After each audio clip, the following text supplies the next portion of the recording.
Greg Gutfeld, like sitting in a studio right where all the flooding is happening, isn't exactly buying this climate change thing. Let's watch this video. Whenever you actually kind of push at the climate change, the claims they make, ask for data, it's never there. So they always say it's an increase in weather events without ever saying the severity of it, which goes to your point about deaths, right? So the severity has been on the decline. And we've been starting to keeping track of this. Maybe it's been over a half a century, not quite, but the amount of death has been a decline. Okay, so yeah, there's no data. It's 2021. Like, I stupidly, again, naively thought that we'd kind of moved past this, that we were just in the, well, okay, sure, it's happening, and okay, I guess I admit we caused it, but I don't want to do anything about it. It's so expensive, it's so difficult. No, sometimes they just play the hits. We still don't even know if it's happening. Record-breaking flooding constantly. Everything's on fire that's not flooded. Soon, both. They're fire tornadoes after all. Why not fire typhoons? But yeah, there's no data.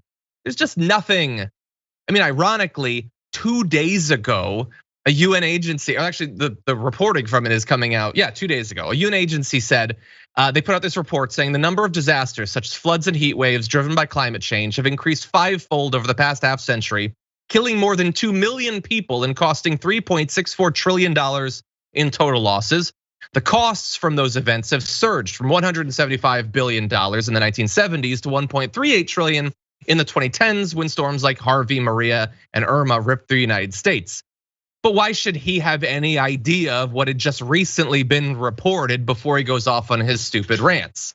Now look, in some cases, there have been fewer deaths, partially because we are taking these more seriously. And thankfully, there have been regulations that have made buildings, for instance, better able to weather storms, hurricane proofed, and all of that.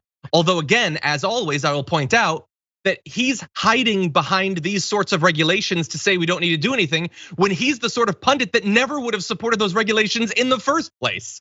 And so there's a double layer of irony. And I will just point out, he then goes off on this thing about how we need to all study the work of Bjorn Lomborg, who's not respected enough. He's a climate skeptic. First of all, he's not even really a climate skeptic. He says it's happening. He just, like Greg Gutfeld, says there's no point in trying to do anything about it.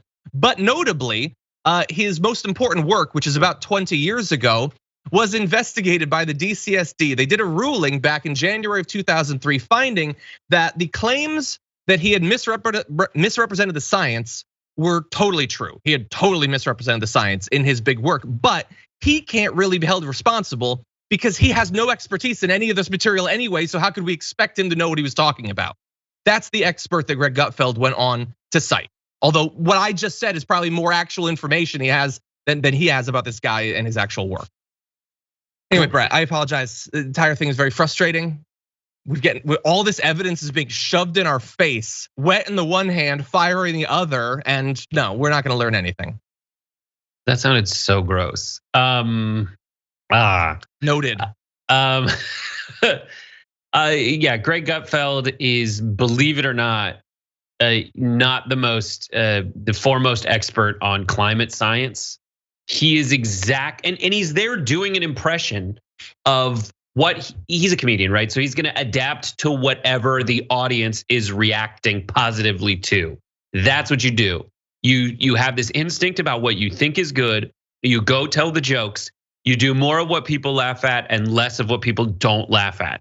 And in this situation, it's that particular kind of fox laughter that is the reason that they like Gutfeld in the first place. He looks like he looks like the cartoon guy in Pinocchio that turns into a donkey. I knew that's who you were gonna say. And when you're picking people to be on shows in this Trump world of central casting, that's why you gravitate toward Gutfeld. He looks like that little kid. He looks like someone's little brother who got beat up and then grew up and just like started buying suits.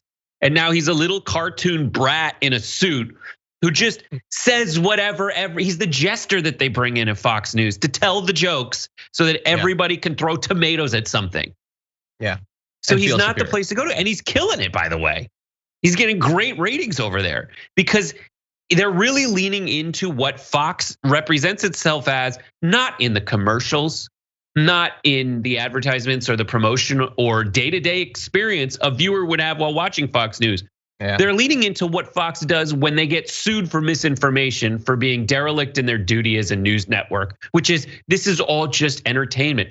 They got a freaking late night show on a news network where people come in and they tell stupid jokes, and most of them are failed pundits and failed comedians who show up there just because they're getting this awesome opportunity to, after they get no laughs anywhere where people are reacting in a club, they go there and they get the kind of positive reinforcement and acceptance as legit that you get by just being on a set with that expensive a lighting setup. Sure. Yeah, I can't believe it. Remember when that show came out? We showed some clips from it. It is god awful. All those shows always get better though. Yeah, I'm you sure, don't want them to, but they do. They get better because they figure it out. They figure out what's working and what's not. Yeah. Let's live review an episode of Gutfeld, because here's the thing: his show might be new. He's not. He's been on there for years and years and years. He's terrible. I think Kilmeade's funnier, honestly, on a regular basis. Maybe not. I think he's funnier. I mean, he's funny. He's got, there's funny people and there's not funny people. Like, he knows how to be funny, but the thing is, like, that smirk is 50%, I believe in this, and 90%, and yes, that's more than 100%, just because he's so extra. It's 90%. I can't believe I figured out this gig. Yeah, well, because I've talked to comedians who hung out with that guy and said, like, yeah, he talks crap about Trump, and yeah, he likes to, he says Trump's fun to hang out with, but he thinks he's an idiot. Yeah, and then he turns around and is like, yeah, I know what I gotta say to get paid. Got it.